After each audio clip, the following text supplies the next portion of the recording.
Just as I suspected. The false memories were a trap. The Abyss... Now that they're in the vicinity, we should have a chance to... Dane? What's wrong? Can you feel that? There's been a disturbance in the ley lines. It must be the work of the Abyss. Wow, you must be really sensitive to that sort of thing. Paimon doesn't feel it. You too. Do as I say. Use that mechanism over there and leave this place.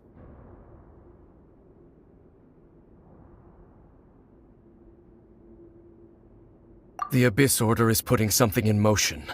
If you return to Vimara Village, I suspect you might finally have the opportunity to locate the missing villager. Just think of it as a way to divide and conquer.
I knew going along with your trap would be the only way to meet with you face to face.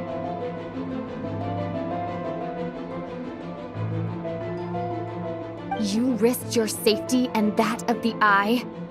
That's quite the gamble, Dainsleif. But I believe that I am the one walking into a trap laid by the Twilight Sword. So you came here all on your own? What about those followers of yours? When the Twilight Sword is prepared for battle, any army I could send would only be marching to their doom. Better that I face you alone. I know you must have a lot to say, but if it's a conversation you want, you'll have to defeat me first.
I suppose you could call it the realm of my consciousness. I'm someone who no longer exists in the real world, after all. As you well know. It's nothing. I still have enough strength to play the part of a good host. I've always hoped that I'd get the chance to talk to you like this, and now, the time has finally arrived.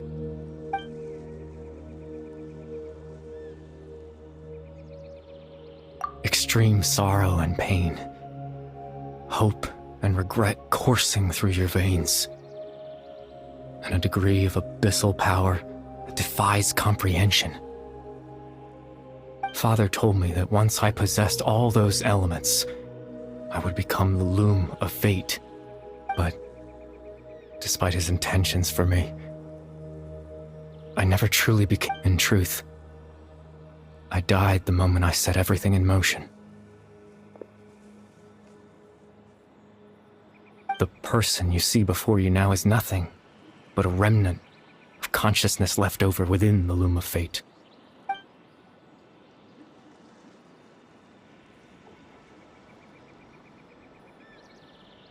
As for your question, the loom of fate is a device capable of weaving ley lines.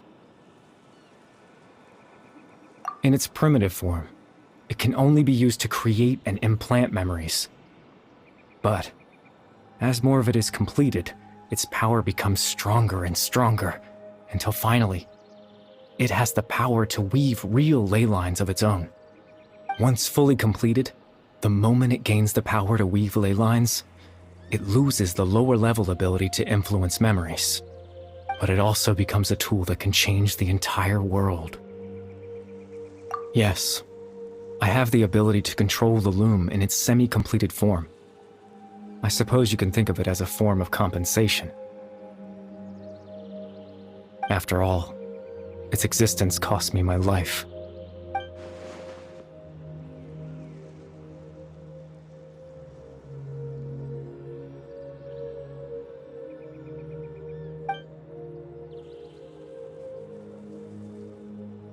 Ah, that. I was wrong to implant those memories. I'm sorry I caused so much trouble. Not only for everyone in the village, but for you as well.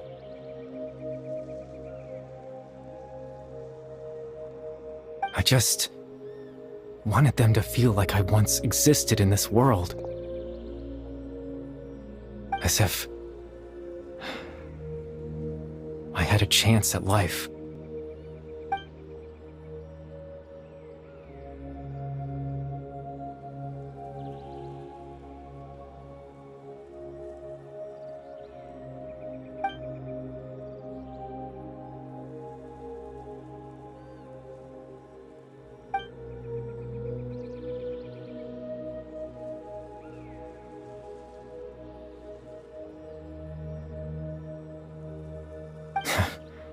I know what you must be thinking.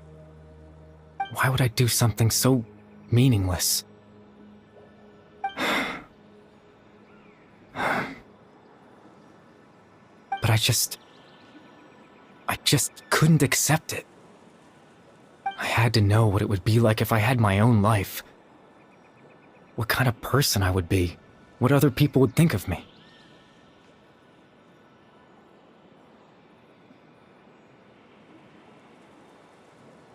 Chief Ahmadiyya, Baram, Granny Jahiyat, Atosa. What would it be like if I could live alongside them?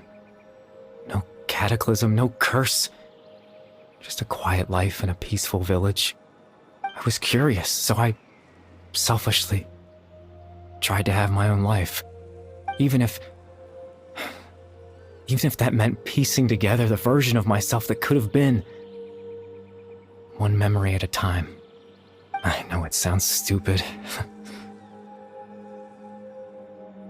After all, my life ended a long time ago.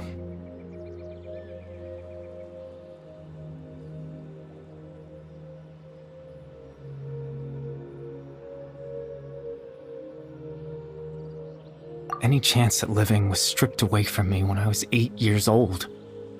My consciousness left to mature in an illusory world of nothingness. Even the form you see before you was nothing but an invention based on my father's appearance. An imagined version of what I would look like if I had the chance to grow up.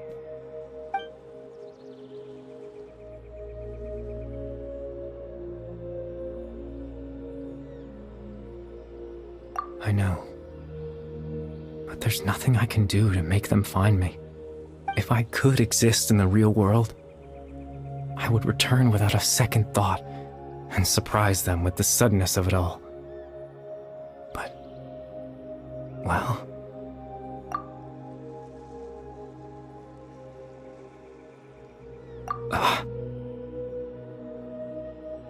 I know.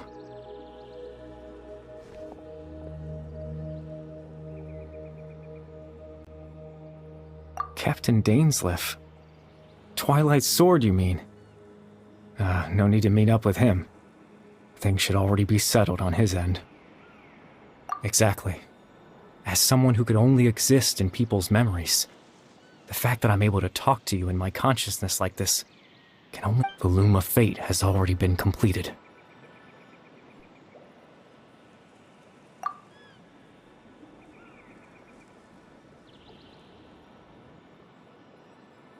No need to worry about Captain Dainsleif. He's absolutely fine. The only reason he lost the eye was because I happened to guess exactly what he was planning. Captain Dainsleif has had the eye inside his body His plan was to lure the Abyss Order to a false location, capitalizing on their pursuit of... He would then hand the eye to you and tell you to take it away from that location. That way, Captain Dainsleif could accomplish his own goal and ensure the safety of the eye all at once. A very thorough plan. That's right. Because in his mind, he had given it to you already.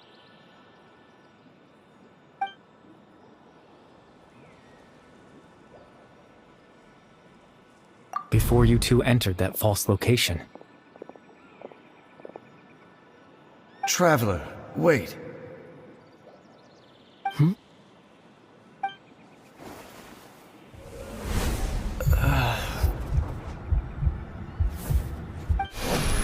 We've no time to lose. Let's head inside.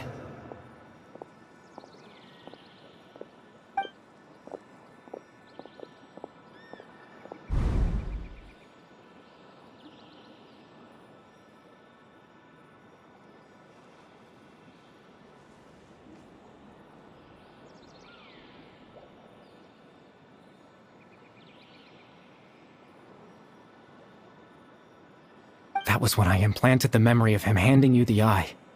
Given the tense situation at that time, Captain Dainsleif failed to notice anything out of the ordinary, and took that memory to be real.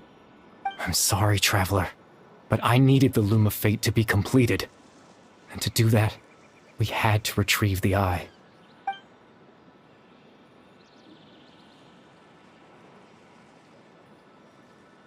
I promise I'm not trying to conceal anything from you, but I truly have no idea what the Princess...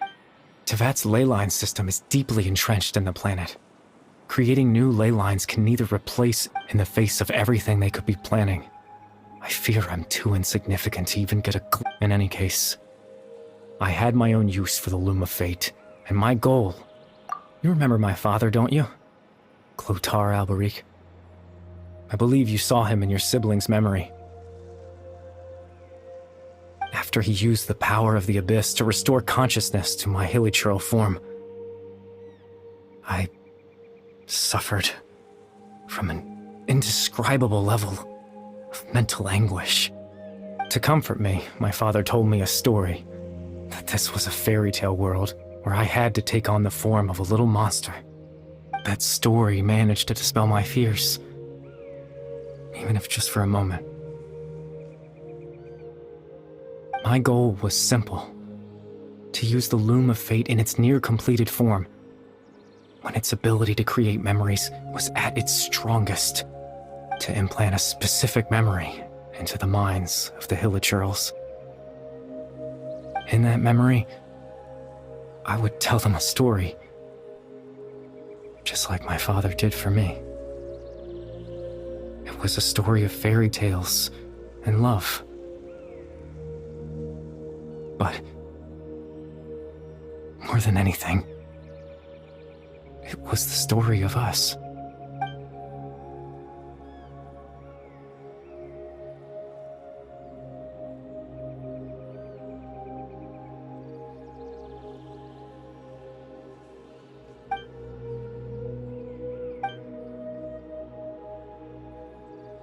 I can't change the world. Not when I lost the very right to exist within it. All that's left of my existence is a wisp of residual consciousness tied to the loom of fate. In truth, but now, the bedtime story.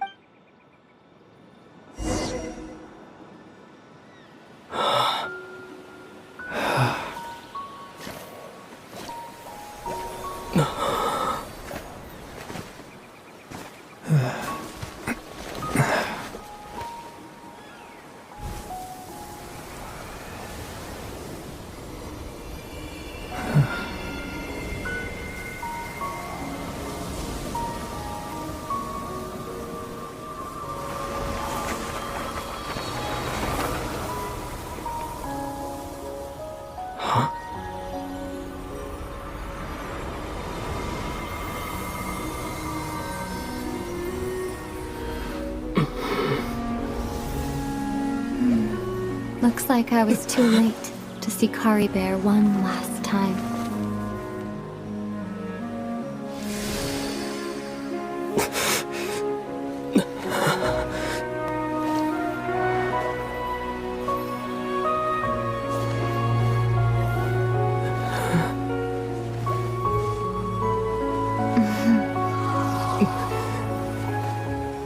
Kari Bear's consciousness is gone, and this space will soon disappear along with it. Neither of us belongs here. That's why we're not tangible. Were that not the case, I'd love to hug you too.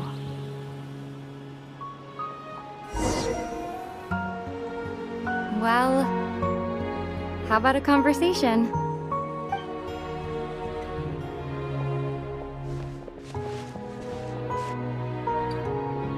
The chance to just stop and talk like this is certainly not easy to come by. When that battle earlier was tough. The one against Dane, I mean. I didn't expect that after everything, he would still hesitate to raise his sword against me. Were it not for that, perhaps I'd still be no match for the Twilight Sword. Even after 500 years. The loom of fate, huh?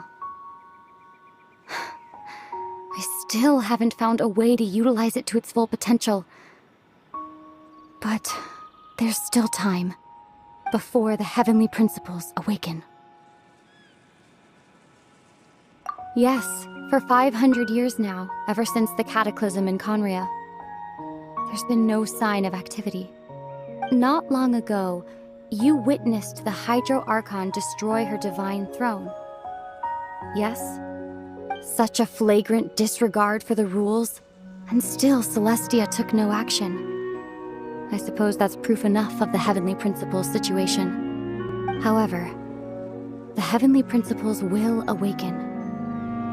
We just don't know when that will be, or what might trigger it.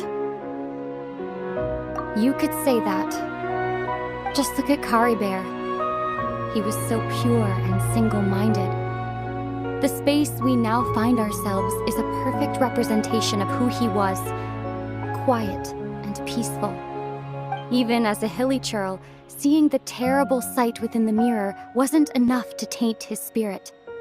He brought comfort to the people of this world, even though he was denied the very right to be a part of it. So ask yourself this.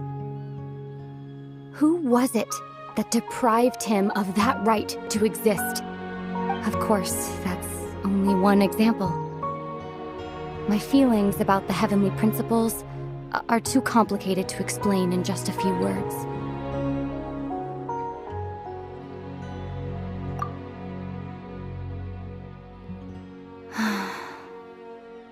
Ether?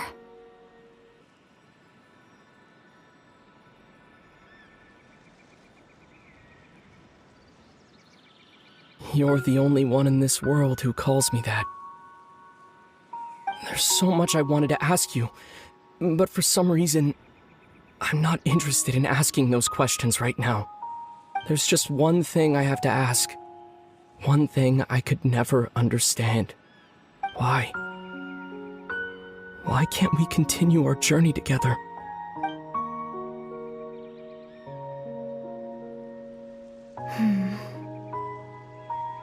At the end of my journey, I arrived at a place known as the Sea of Flowers at the end. Do you remember?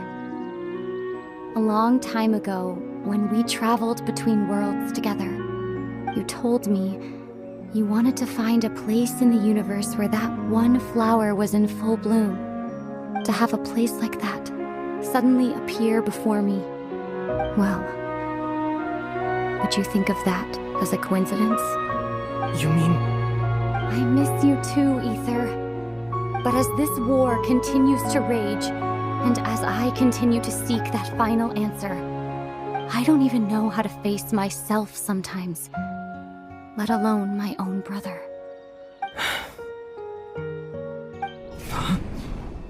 What's going on? This space has lost its tether. I doubt it'll be able to exist much longer.